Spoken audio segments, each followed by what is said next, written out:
शीर्षों वाले क्लासेस की YouTube channel पर आप सभी का स्वागत है। और आज की इस क्लास में हम यहाँ पर व्हीटस्टोन सेतु एक बेहतरीन टॉपिक को लेकर के प्रेजेंट हुए हैं आप सभी के सामने। व्हीटस्टोन सेतु बहुत बार एग्जाम में पूछा गया क्वेश्चन है, ठीक है ना। ये मोस्ट आप सभी के लिए एक टॉपिक रहेगा।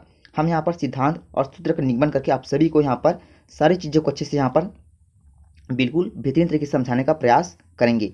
देखिएगा, व्हीटस्टोन सेतु ये किसने दिया था, ये भी हमसे पूछा जाता है, ठीक है ना। उसकी थ्योरी के बारे में हम यहाँ पर अच्छे से समझेंगे। तो आपको यहाँ पर पहले मैं कुछ बातें बताना चाहूँगा कि व्हीटस्टोन सेतु ये किसने दिया था। तो यहाँ पर जो है इंग्लैंड के एक प्रसिद्ध वैज्ञानिक जिनका नाम आता है व्हीटस्टोन, इन्होंने विभिन्न प्रतिरोधों को अनेकों क्रम में लगाकर प्रतिरोधों की क्या है एक विशेष व्यवस्था यहाँ पर तैयार की थी, जिससे कि किसी चालक का प्रतिरोध जो है बिल्कुल आसानी से ज्ञात किया जा सके। और इस पूरी व्यवस्था को इन्होंने व्हीटस्टोन सेतु के नाम से यहाँ पर दिया है, ठीक है ना। तो आपको यहाँ पर ये बातें पहले अच्छे से ध्यान में रख लेनी है। अब बात करते हैं आपस में व्हीटस्टोन सेतु का सिद्धांत। लेकिन सिद्धांत से पहले मैं आपको यहाँ पर कुछ बातें जो है इस फिगर के माध्यम से बताना चाहूँगा कि आपको यहाँ पर क्या समझना है और कॉपी में क्या यहाँ पर लिखना है।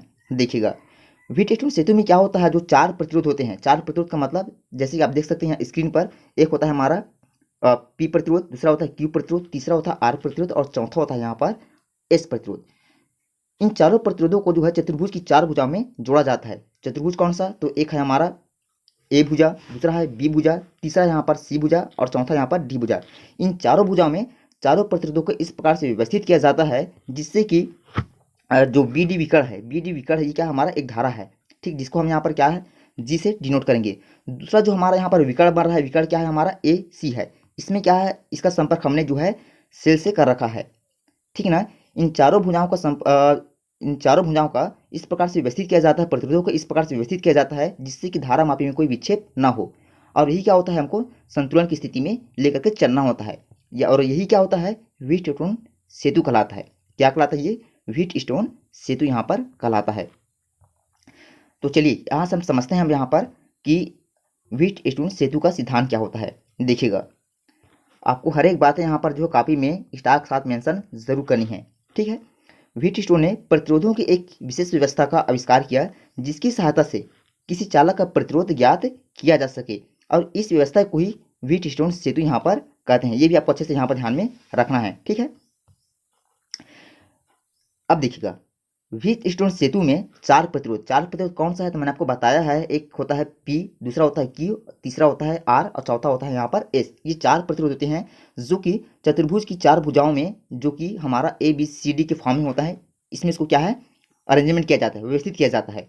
चतुर्भुज के जो विकर्ण होते हैं, विकर्ण ए सी में के बीच यहाँ पर जो है एक सेल लगा होता है, साथ साथ वहाँ पर एक प्लग भी लगा होता है, कुंजी, ठीक, जिसको हम यहाँ पर K1 से डिनोट करते हैं। जो दूसरा विकर्ण होता है बी डी, इसके बीच में क्या लगा होता है, धारामापी लगा होता है, जैसे कि मैंने आपको अभी फिगर के माध्यम से बताया है, ठीक है ना।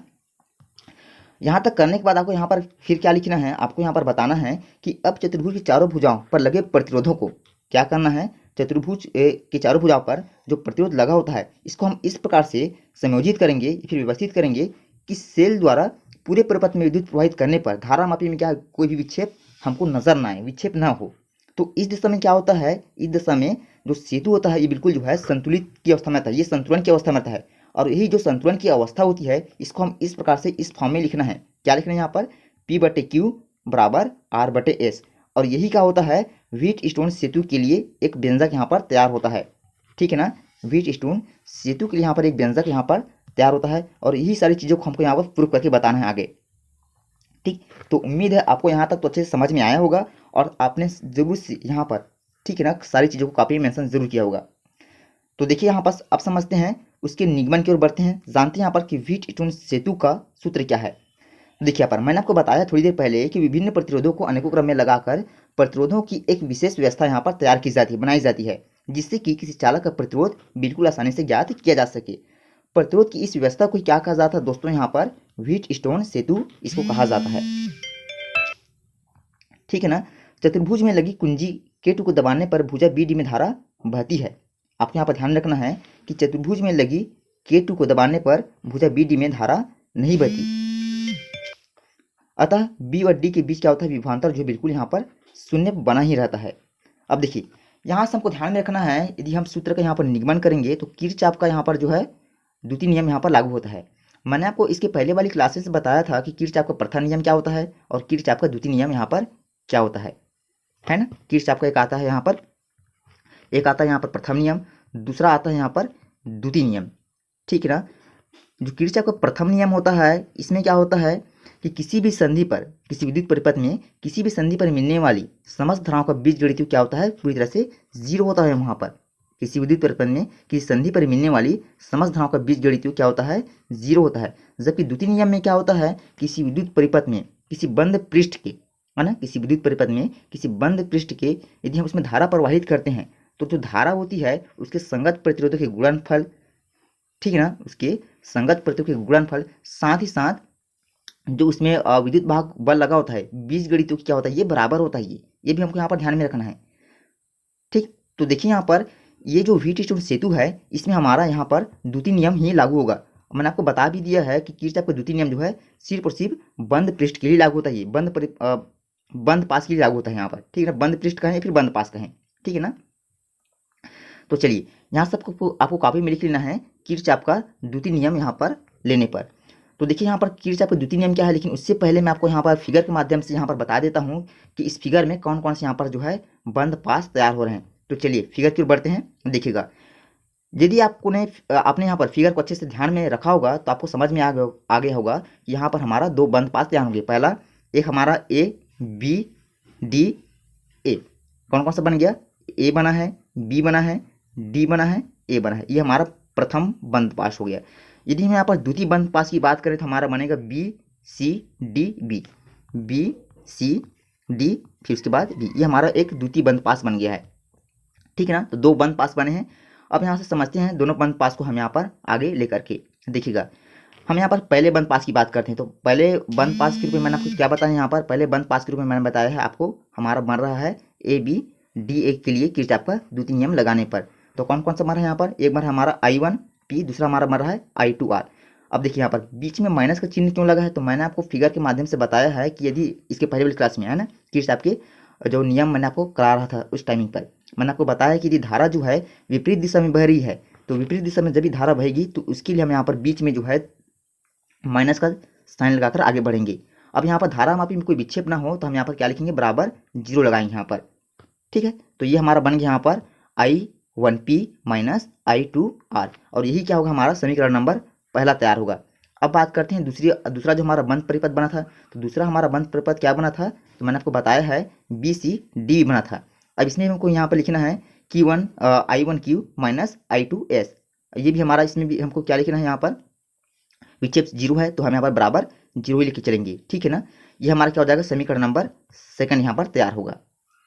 तो उम्मीद है आपको यहाँ पर समीकरण एक और समीकरण दो अच्छे से यहाँ पर समझ में आ गया होगा। इसको हमने कैसे यहाँ पर लिखा है और कैसे इसको हमने यहाँ पर निकाला है, ठीक। चलिए कुछ बातों को यहाँ पर हम फिगर के माध्यम से यहाँ पर हम समझते हैं। देखिएगा यहाँ पर क्या हो रहा है, जैसे ही हम इस सेल को लेकर के चलते हैं तो जैसे ही यहाँ पर धारा बहती है, इस प्रकार से बहती है, तो ये धारा जो है यहाँ पर यहाँ पर जो है डायरेक्शन में यहाँ पर हमको नजर आएगी, ठीक।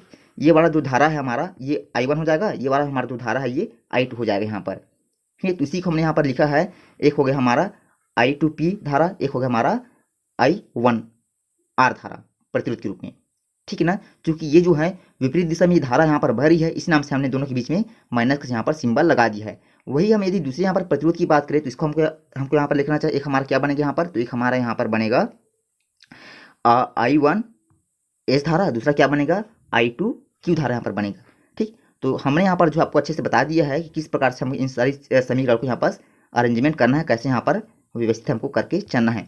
तो ये हमारा क्या तैयार होगा, समीकरण नंबर पहला, इसको हमको ध्यान में रखना है। दूसरा हमारा समीकरण नंबर सेकंड यहाँ पर तैयार हुआ था।